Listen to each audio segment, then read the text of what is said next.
Friends all thought that the two of us, as close buddies, had a falling out. They organized gatherings every now and then to bring us together, hoping we could clear the air. After all, we grew up together since childhood. No one wanted to see the buddies break up. Oliver and Theodore meant well, but they didn't know that we weren't just buddies having a quarrel.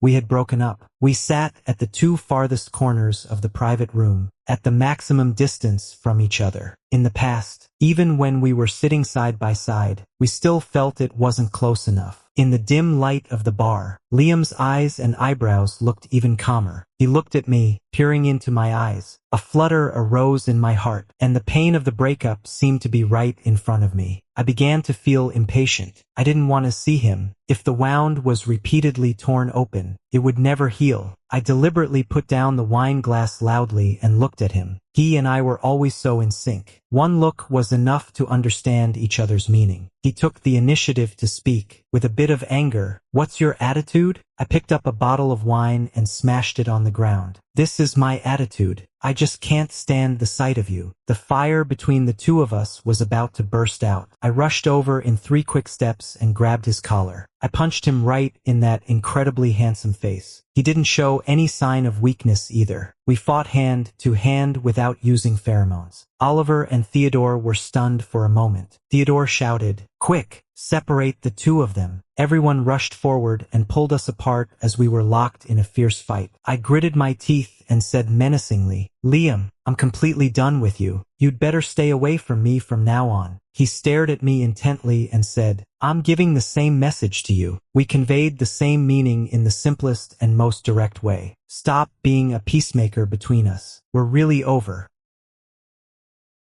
After a farce ended, I walked to the underground garage. Liam was leaning against the car, waiting for me. He had a tall stature and long legs, and his head was slightly lowered. His inky black hair covered his equally black pupils, making it impossible to discern his emotions. Seeing me coming over, he reached out and threw an ice pack at me. I raised my hand and caught it. I applied it on my face, and the cold made me grimace. A glint of amusement flashed across Liam's eyes. "I don't know how to be gentle," I complained. "That guy James is a shrewd one. If I don't act a bit more forcefully, he won't believe it." I glanced at his equally bruised and swollen face and burst out laughing. I waved to him and said, "Okay, I'm leaving." He quietly watched me open the door and get into the car, then only said, "Yeah." I thought for a moment, then rolled down the window and said, "I'm afraid no one will arrange for us to meet in private like this in the future." "Yes." I looked at his terse manner and felt a bit annoyed. I want to get angry, but on what grounds? Once, I could get angry with him because the cola lacked fizz, could get angry with him because I died in the game, and could get angry with him because I had a nightmare. So justifiable and so freewheeling. What I always faced was Liam's face with a helpless smile. Those good times were so vivid that they hadn't faded the slightest bit. I held back the huge ache in my chest and looked at Liam. He also lowered his eyes and looked at me. Longing has a tangible form, and it gathered in his pupils like a mist. Somehow, I felt like crying. I quickly rolled up the car window and, at the last moment, threw the ice pack he gave me at him. His eyelashes fluttered slightly, and he curved his lips into a bitter smile, saying to me, "Childish." But in the rear-view mirror, his figure didn't move at all. He stared in the direction where I was leaving, looking so desolate and lonely. I averted my gaze and suddenly wanted to go back. I once interlocked my fingers with those hands. Those lips had kissed me crazily and passionately. I once had that person completely. Why can't we be together now? We should have walked home hand in hand and discussed how annoying things at the company were under the covers. We should have discussed where to go during the only leisure time of the spring festival. But there was a voice in my heart telling me that I couldn't. I couldn't be willful anymore. Actually, I felt for a long time that we might both evolve into S-class alphas. We're destined to become the most worthy successors in our families. Then marry a well-matched S-class omega. Give birth to the next strong and perfect heir for the family. In our youth, we made an agreement that whoever became an omega would marry the other. It was just a wild and charming dream. When the dream wakes up, those sweetness and happiness need to be repaid with 10 or 100 times the pain and reluctance.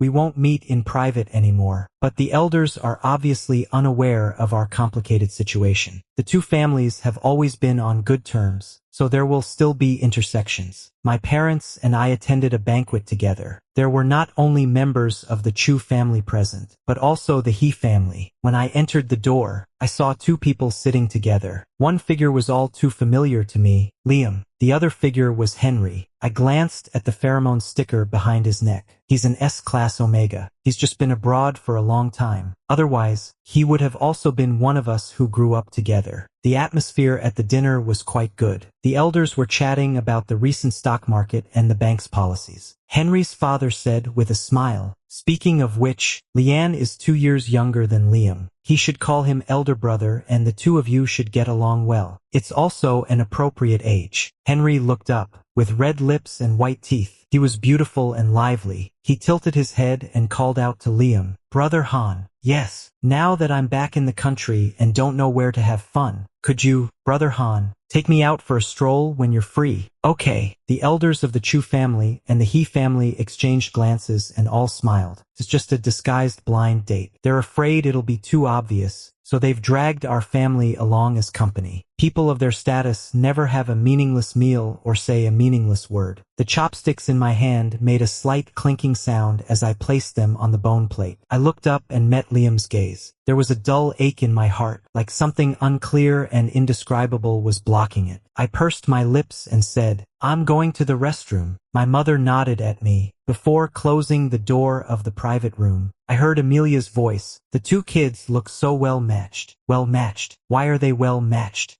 "Just because one is an alpha and the other is an omega." I splashed my face hard with cold water in the sink. I tried to suppress the emotions in my heart. There's no need to feel so bad. This was inevitable for both him and me. I steadied my mind. When I turned around, Liam was leaning against the wall behind me. He lit a cigarette and took a puff, then offered it to me. I took a puff from his hand. It was a different brand, a sandalwood-scented cigarette, the same scent as my pheromones. In the curling smoke, he was slightly stunned. His fingertips brushed across my face. "Have you been crying?" I wiped my face and said, "I just washed my face." Then, in a deliberately relaxed tone, I said, "Congratulations.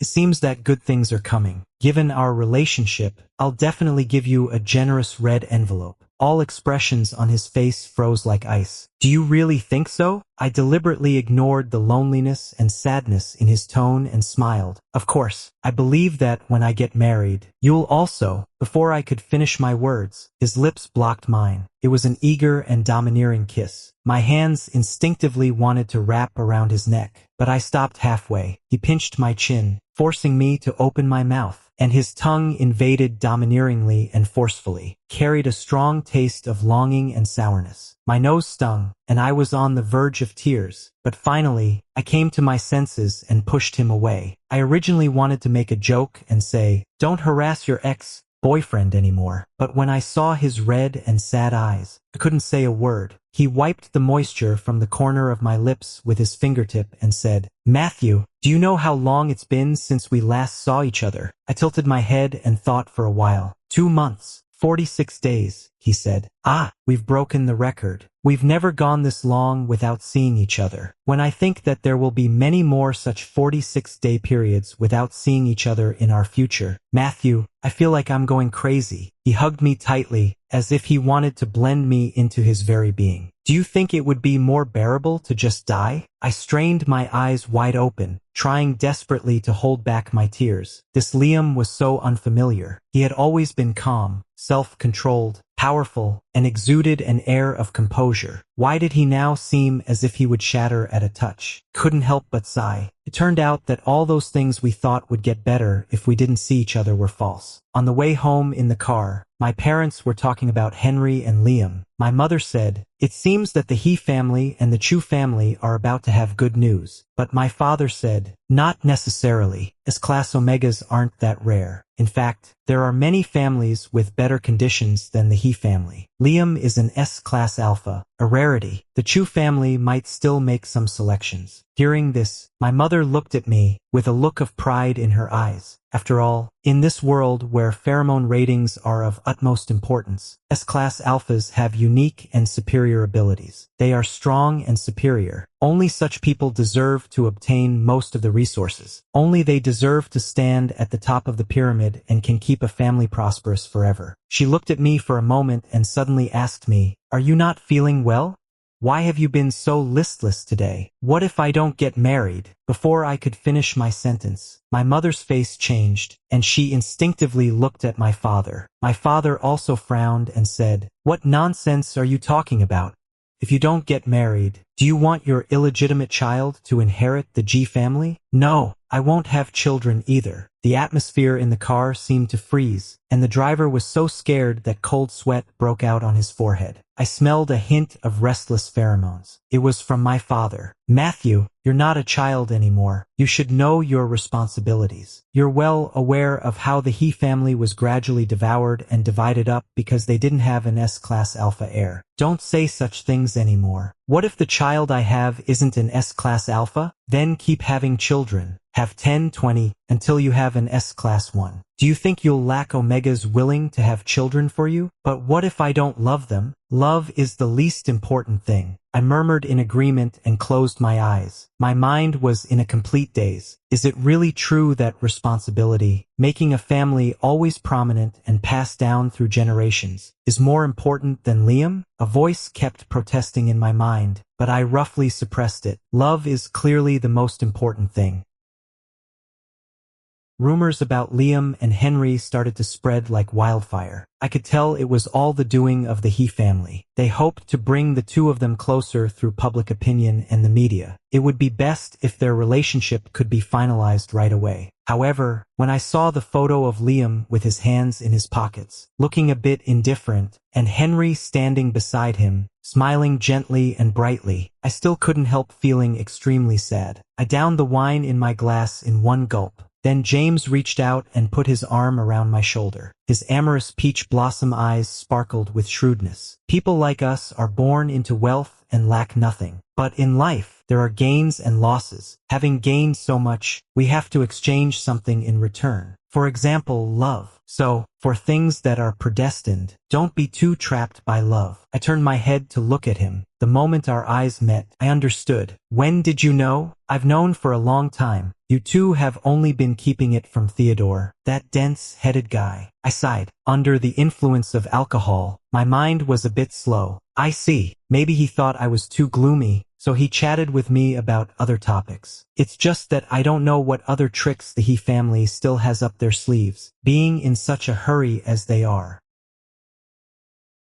Soon, James' question was answered. The aunt from Liam's family called me. I hesitated for a moment but still answered the call. Suddenly, Sophia's panicked voice came from the other end of the phone. "Mr. Matthew, please come to the young master's house right away." Her voice was so agitated that I subconsciously stood up and picked up my clothes. "What's wrong with Liam?" "I don't know what happened, but the young master's susceptible period has come early." Only then did I understand why she was so terrified. An S-class alpha may lose control of their pheromones during the susceptible period and become extremely aggressive. As the top-level beings in terms of pheromones, there is nothing that can resist them. So we usually prepare a safe room to spend our susceptible period there. And those who have their own omegas will spend it with them. The omega can soothe the alpha during the susceptible period, and they will spend 7 days of close intimacy, which is quite a happy and crazy time. Liam suddenly entered the susceptible period at home. No wonder Sophia was scared. "I'll come right away," she then said.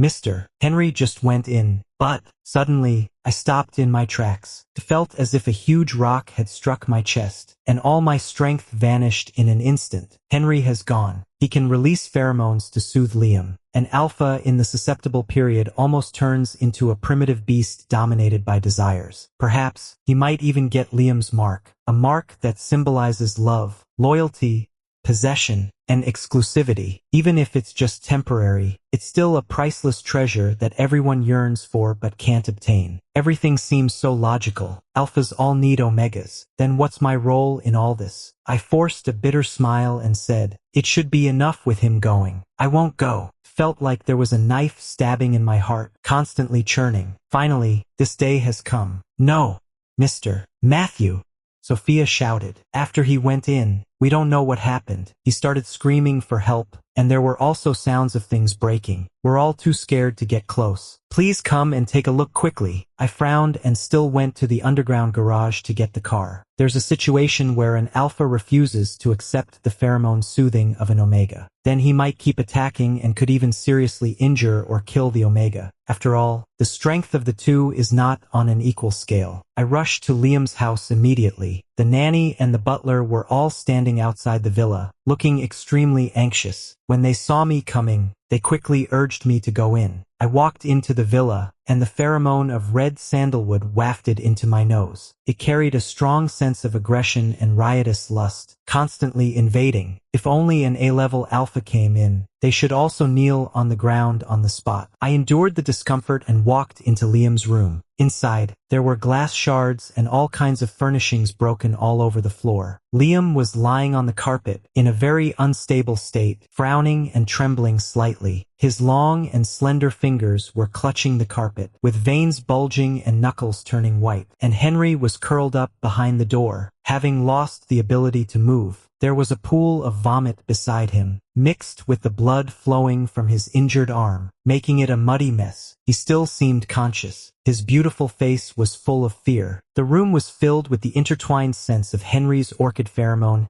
and Liam's rosewood pheromone. The pheromone of an S-level omega is also quite alluring. I even felt a bit hot. I tore open my tie, picked up Henry in my arms. I had to send him to a safe place where he wouldn't be attacked by the pheromones first. Just as I picked him up and turned to leave, I felt someone grab my ankle. Liam's hoarse voice sounded. He was lying on the ground looking at me, with his bangs dampened by sweat. Matthew, don't go. Don't go. I gritted my teeth. I felt I couldn't hold on much longer. Let go of me first. I'll send him out. Don't go. The pheromones became even more violent, attacking me indiscriminately. The hand holding my ankle was like a pair of iron pincers. I'll be back right away. No, please don't go. I'm begging you. I'm really begging you. He was so vulnerable and pitiful. I gritted my teeth, kicked him away forcefully. The moment I turned and walked out of the room, I saw his extremely bloodshot eyes, staring at me stubbornly. He seemed to be abandoned by the whole world, with pain and sorrow filling his eyes. Matthew! Came Liam's desperate shout from the room. My heart skipped a beat. Regardless of the fact that I was also suffering from the attack of pheromones, I picked up Henry and ran downstairs. Henry was in my arms, with his long eyelashes fluttering. He silently looked at me, and the fragrance of orchids was still strong. I frowned. Rein it in. He pursed his lips and suddenly smiled. Are you having a reaction? With you releasing so many pheromones, how could I not? Actually, I like you more, but my family said you were harder to approach. I looked at him in shock. Was he still in the mood to flirt with me at this time? Looking closely, his face was also extremely pale. The feeling of being mentally attacked by pheromones was really unpleasant. Did you come here specifically to save me? I didn't have time to waste words with him, and he also looked on the verge of fainting. I carried him to a safe place and handed him to Sophia, saying to her, call James. He'll make arrangements. Remember, keep today's incident a secret. Sophia quickly nodded. I got up and found that Henry was still holding onto a corner of my clothes. Just as I was about to pull it out, he let go and fainted. I quickly returned to the room. As soon as I entered,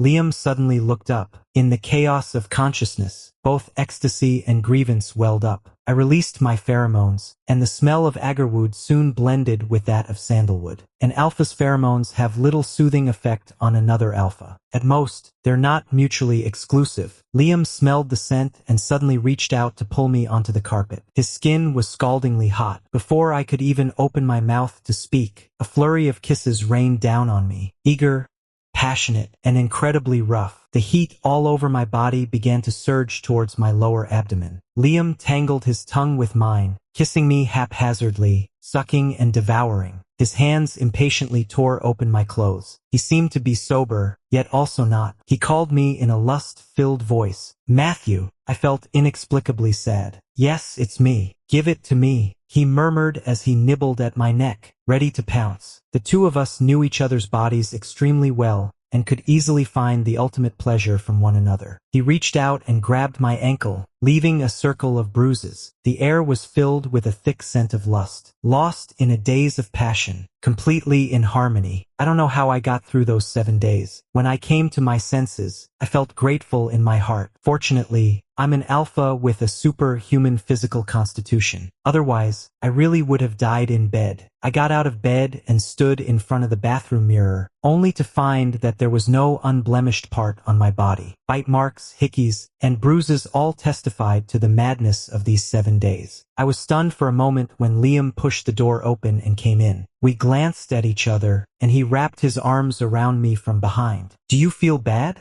I felt extremely awful, but I said, it's okay. He rubbed his nose against my neck and sniffed gently. I never thought you'd come. Shouldn't I come to stop you from killing someone? He lowered his eyes and tightened his arms, hugging me tightly. After a while, I pushed him. Let go. I have to leave. Do you think our choices are really right? He suddenly asked. I looked up at him in the mirror and saw the same doubt in his eyes as in my own. I always thought we'd be together forever. I never even considered what the future would be like without you. But now I have to separate from you because of some family responsibilities. Matthew, I wish I were just an ordinary Omega. Why do we always think so alike? I forced a smile. If you were an Omega, would you let me top you? As long as we're together, it's okay. I struggled. I have to leave. If I didn't leave now, I wouldn't be able to leave later. I really wanted to stay. He let go of me, and a flash of pain crossed his eyes. He said, Matthew, can we let go of each other? I don't know, but a voice in my heart was shouting that I couldn't do it. The other person had long been sewn into his own soul, becoming an inseparable part. Every fragment in his memory bore the shadow of the other. Unless he peeled the skin and picked the bones, it would be extremely difficult to forget.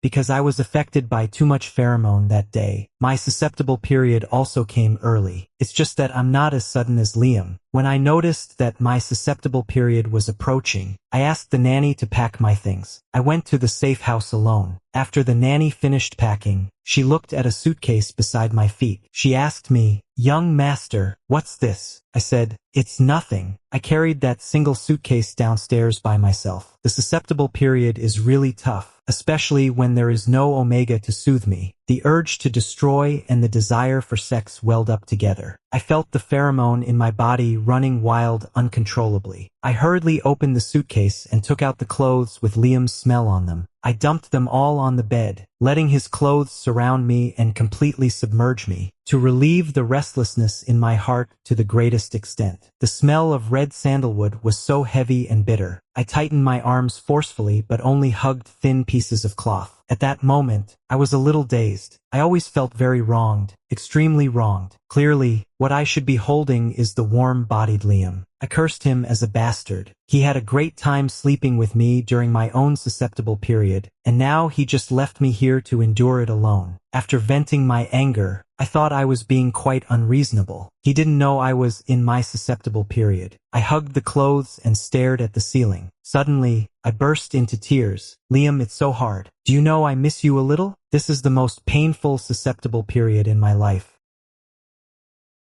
7. But the pain doesn't end. 7. Because after the susceptible period, I received the wedding news of Liam and Henry. 7. They are going to get engaged. When the cleaning lady came in, what she saw was my office in a complete mess, covered with debris. 7. The messy, shattered porcelain and the broken computer all testify to my anger just now. I sat in the boss's chair somewhat wearily. 7. The blood on the arm dripped down along the fingers and seeped into the dark-colored carpet. 7. The cleaning aunt called me cautiously, Mr. G. Don't say a word. She quickly lowered her head and began to tidy up the office. As the cleaning was almost finished, another person pushed the door open and came in. I smelled the scent of orchid pheromones. Henry walked up to me, his beautiful eyebrows furrowed. Your hand. Do you have something to say? I'm here to thank you for saving me last time. I gave a soft grunt and continued to stare blankly out of the window. You must be wondering why Liam suddenly went into his rut. It was my parents who did it. They wanted me to get his mark during his rut. I turned my head to look at him. He let out a bitter laugh, his face a bit pale. But as you can see, he repels me. I've always known that I'm just a tool for a marriage alliance. But at that moment, I really felt so cheap. Even so, I still have no choice. I have no say in who marks me or who I marry. Actually, I like you more than him. I'm no stranger to this sentence. He said it once before. I had no mood to comfort him, because he's not the only one with no choice. The noblest genes are also the strongest cages. Their engagement still took place as scheduled. The media surrounded the villa tightly with their long-barreled cameras. Whichever of the political and business celebrities attending the engagement party they managed to photograph is sure to make the news pages. The halo cast by the huge crystal chandelier is like a layer of gold foil, covering this real arena of fame and fortune. Liam hasn't come yet.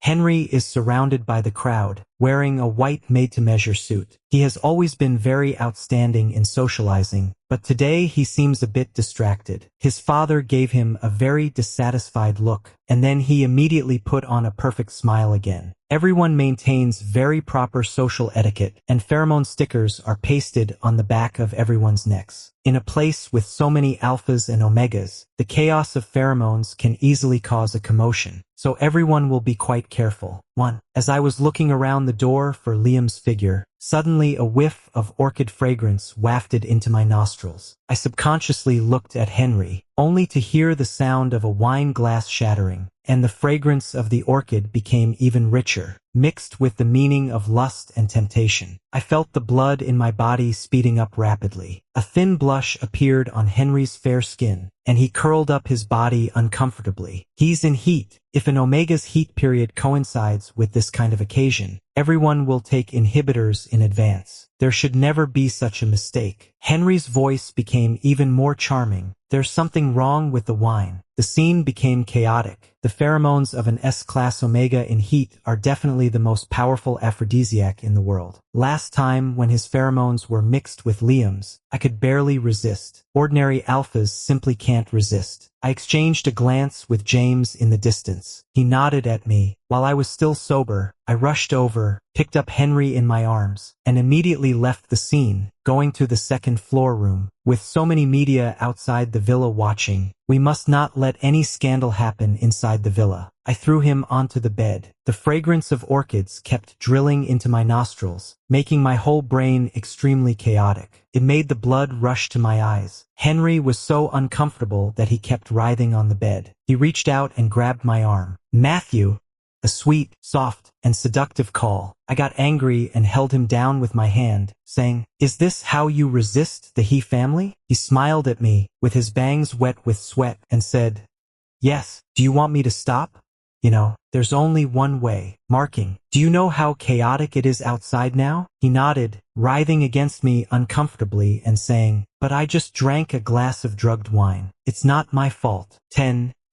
He suddenly interrupted me. "You're aroused. Mark me. If you mark me, my engagement with Liam will be cancelled, and you'll have to be responsible for me. If you don't mark me, just watch the chaos tonight." My canines were already itching. The slightly red gland and his writhing body were right in front of my eyes. Extremely alluring. Can't I call another alpha to mark you? In front of everyone, I'm Liam's soon-to-be fiancé. If I'm marked by an ordinary alpha, I might as well die. The commotion downstairs is getting louder and louder. There is a group of people squatting outside the villa. It won't be that fast for James to evacuate them. The concentration of Henry's pheromones during his heat has increased significantly. I know I can't wait any longer. I pressed down on his writhing body. His pupils were already beginning to dilate from the torment of lust. I brought my canine teeth close to the back of his neck and bit down hard on that soft flesh. Henry let out a cry of pain. Then came an ambiguous groan. The two pheromones merged together. The sweet orchid scent was mixed with the smell of agarwood, and suddenly everything became calm. I tasted the taste of blood in my mouth. I hadn't come back to my senses yet. He reached out to undo my belt. A demanding kiss was about to land, but I turned my head to avoid it. I took 2 deep breaths. James pushed the door open and rushed in, shouting, "You're crazy!" Everyone knew what had happened. The intertwined smell of the 2 pheromones meant a mark.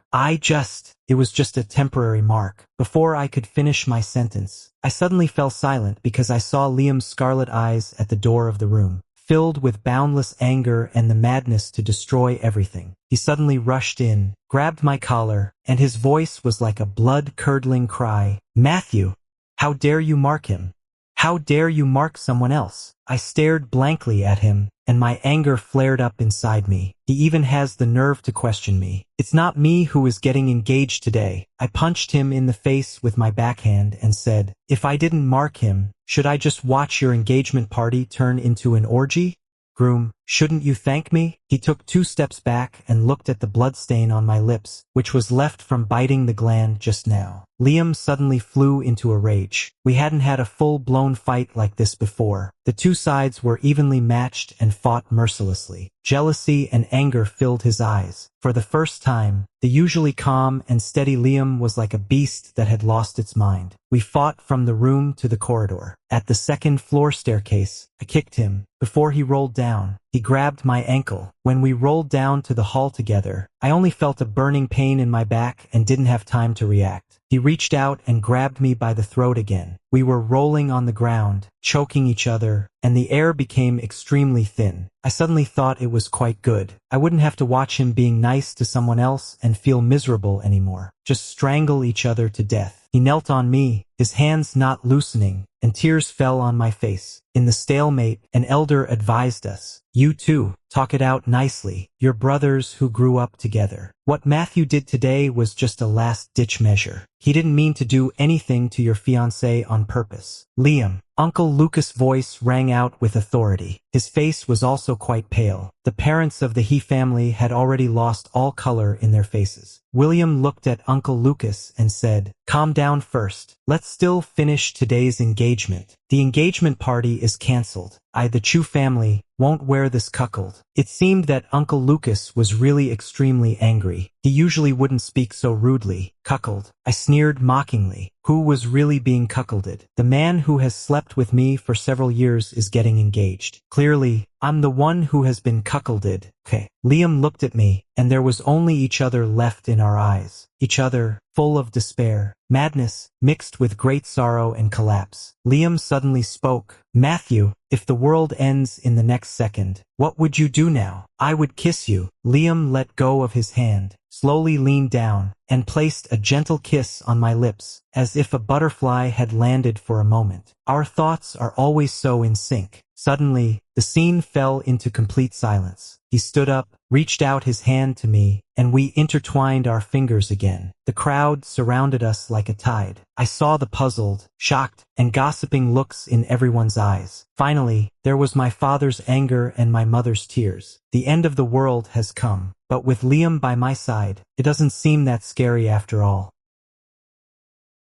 9. I was locked in a place specifically for alphas by my father and mother. 9. An ordinary place can't hold me in. Even my father may not necessarily succeed in suppressing me with pheromones if he really wants to do so now. Apart from the 4-sided walls made of 40-centimeter steel and the specially made door, there is nothing in the room. Mother came to persuade me in tears, "Soften your attitude towards your father. How could you get involved with Liam?" I refused. "Let's see who can hold out longer." Then they started to back down. "Your father said he won't interfere in what you two do, but you must have an heir in the future. Matthew, you've never given your mom a hard time since childhood. Just promise, it's just about having a child." The confined space has already made me start to break down a bit. I banged my head against the wall that I had already damaged and made uneven. "No, I'll only have Liam." I heard my father's voice, sneering. "That boy Liam can figure it out. Why can't you?" Hearing Liam's name, I opened my eyes, with a clear look in them. "No, he won't agree either. You're bluffing me." My father fell silent, looking at the faint light at the door. I thought, it won't be long. They can't lock me up for a lifetime. I'll only be rebellious this once. I'm going to win. But I didn't expect them to release me earlier than I thought. The sudden light coming in from the open door made me squint my eyes. My father's usually serious face was full of anger at my unworthiness. He gave me a hard slap. Look at the trouble you've caused. I stood there in a daze. Before I could come to my senses, I saw the bodyguards behind my father. They were from the Chu family. I frowned and only thought of one possibility. Liam was in trouble. He was locked up by his family, just like me. Uncle Lucas has always been stricter than my parents. I think he has said a lot about family responsibility. Liam secretly stabbed his own gland with a sharpened chopstick. The gland is the source of all the power of an S-class alpha. If the gland is damaged, he will forever lose the unique abilities of an S-class alpha, from being a natural favorite and an outstanding figure to becoming an ordinary person. This is nothing less than a bolt from the blue for a powerful alpha. He said, if he is not an S-class alpha, can he be with you?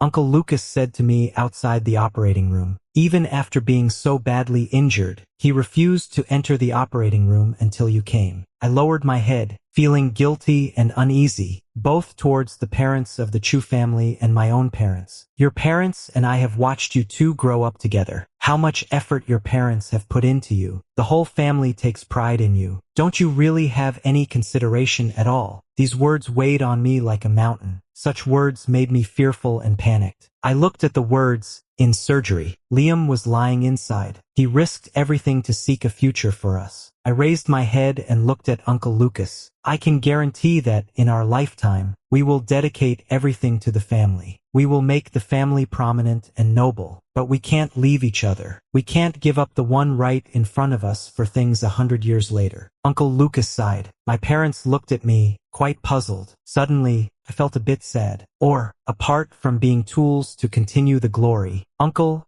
Auntie, Mom, Dad, have you ever simply loved us as your sons? Just your kids, even if they are not S-class alphas, even if they are not smart or powerful, the kind of kids you would still love. We can't repay your kindness in the way you want. If that means we are unworthy of being your children, then I can return everything you've given me. The genes you gave me, including my life, just like Liam, return everything to them. The three people opposite were all stunned. Mother's tears suddenly fell. Even father, who was always cold and serious, was silent for a moment. Mother rushed forward, slapped me, and then hugged me. What are you talking about?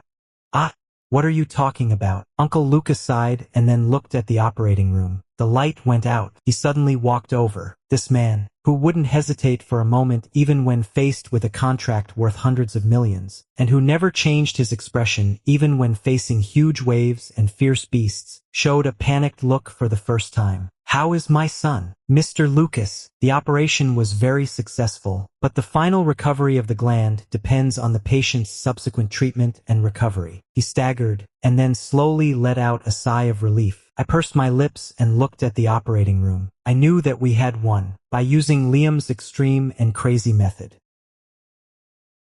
10. I was woken up by Liam's touch. 10. His well-defined hands stroked my cheeks, the tip of my nose, and my lips. I looked up and saw him smiling at me. I wanted to scold him, but my eyes welled up with tears first. 10. You're a madman. 10. Are you out of your mind? 10. You. 10. He grabbed the tip of my finger and gently kissed it, looking at me without blinking. 10. How much pain you must have endured. The glands have such sensitive and well-developed nerves. How much pain it must have been to have something stabbed into them. He thought for a while and said, actually, it wasn't that painful. It wasn't as painful as when I saw you, Mark Henry. He pulled me onto the hospital bed. In the VIP ward, the bed was big enough for us to sleep together. Finally, we embraced each other in an intimate way again. Two hearts were beating at the same frequency. Sorry, I made this decision too late. I really went crazy when I saw you, Mark Henry. You were also that painful when you knew I was going to get engaged, right? I silently played with the ring on his hand. Such a cheap and plain ring shouldn't be something we would have. But I remember clearly that at that time, we were young. When we passed by a street where someone was proposing marriage, we surrounded them and shouted, "Marry him! Marry him!" After the excitement was over, Liam suddenly looked up and met my eyes. We instantly understood what the other was thinking. "Marry me," we said in unison. I burst out laughing. "Where's the ring?" It was 9:50. The malls were about to close, but the passion at that moment seemed to wait no longer until tomorrow. We held hands and ran wildly on the street and rushed into a small store that hadn't closed yet. We chose a pair of rings that both of us could wear. We completed our simplest and plainest engagement ceremony. I said, "I'll definitely marry you in the future, and you'll give me lots and lots of children." He looked at me and smiled, with a slightly red face. "Maybe it'll be me who marries you and you'll give me children. But anyway, we'll be together, right?" "Yes, we'll be together forever." As I was thinking, I couldn't help laughing out loud. Liam looked at my face and suddenly reached out to untie the necklace around my neck, on which was strung that ring from the past. He put it on my hand for me, with our fingers tightly intertwined. He said, "Now you can wear it openly." I couldn't help but smile as I looked at him, his eyebrows, the tip of his nose, and his lips. Then my gaze got stuck on those light-colored, perfectly shaped lips. I don't know who made the first move. By the time I came to my senses, I was already pinned under him, our lips and tongues intertwined. He took over without hesitation, full of possession and lust. That hand wearing the ring touched my chest and abdomen and then moved all the way down. I wrapped my legs around his lean waist. Lust made me parched. His lips and tongue easily set me on fire. I couldn't help but reach out and run my fingers through his hair, silently asking him for more. His kiss stopped at my abdomen and didn't go any further. He looked up at me and said, "Call me Liam. If you call me wrong, there won't be more." Husband. In the midst of the passionate and intoxicating entanglement, I looked towards the door of the ward and thought to myself that locking the door just now was really the right decision. 11. Liam's gland recovered very well afterwards. 11. When I was driving on my way out of the hospital, suddenly Theodore called me. 11. Quickly hung up the phone. "Why don't you answer it? How dare you answer? You've kept it from him for so long. He's calling now to cause trouble." Just as he was speaking, Theodore's call came in again. Liam smiled and said, "Can you avoid it forever?" He reached out to answer. Sure enough, Theodore's sarcastic voice came from the other end. "Oh, Mr. Matthew is willing to answer the phone. It's me. The young master of the Chu family is also here." All right, I'll apologize to you another day. I shouldn't have kept it from you." He snorted and said, "What other day?" "It's today, at the old place." When they arrived, James was also there. He crossed his arms and watched the two of them, smiling gleefully. The two of them coaxed and apologized to Theodore. His expression improved a bit. He pushed me and said, "We've been brothers for over 20 years, and you're having a secret relationship." I touched my nose and said, "Well, mainly I was too embarrassed to say. Besides," I glanced at James, who was watching the show. "James knew about it early on. Didn't he also not tell you?" Theodore raised his handsome eyebrows and looked at James. Hey, no, I," successfully shifting the blame. Liam and I exchanged a smile. After the commotion quieted down, suddenly, Theodore kicked Liam and said, "Remember to return the wedding money I gave you." "Definitely. It's just that, Matthew, and I won't accept wedding money from you at our wedding." James finished the wine in his glass and said, "What about your parents?" "I've barely managed to handle it. Just go back less often in the next 2 years to avoid upsetting them. Let them digest it." He nodded and said, "You two are really amazing. Now everyone in the circle says you're true lovers. Anyway, I don't have the courage." I pursed my lips and quietly tightened my grip on Liam's hand. After it was over and we came out, I suddenly noticed that it was snowing. It was the first snow of this year, and once again, I was watching it with Liam. It's been more than 20 winters, and I've never grown tired of it. He looked at me and suddenly asked, "How much did you give as a gift? Didn't you say you'd give me a big red envelope when I got married?" I thought for a moment and smiled. 460,000. He stepped forward and pulled me into his arms. "Let's never break the record of 46 days, okay?" I touched his cold face with my lips. "Well, it depends on you. What if Mr. Liam suddenly wants to get married again?" He reached out and pinched my waist. I flinched from the ticklish feeling. "Are you still going to say that?" I laughed so hard that I gasped for air. I quickly denied it. No more. I really won't say it again. After all the fun, the snow got heavier, fell on our heads, looking like gray hair before it melted. I suddenly reached out to touch his eyebrows and eyes. They were so gentle and so beautiful. Suddenly, I remembered a flowery poem. If we're both caught in the snow one day, it'll be like we've grown old together in this life. But he kissed me and corrected me. It's not like we've grown old together. It's that we will definitely grow old together. I smiled and kissed him back. Okay, let's grow old together. I won't let go of his hand again.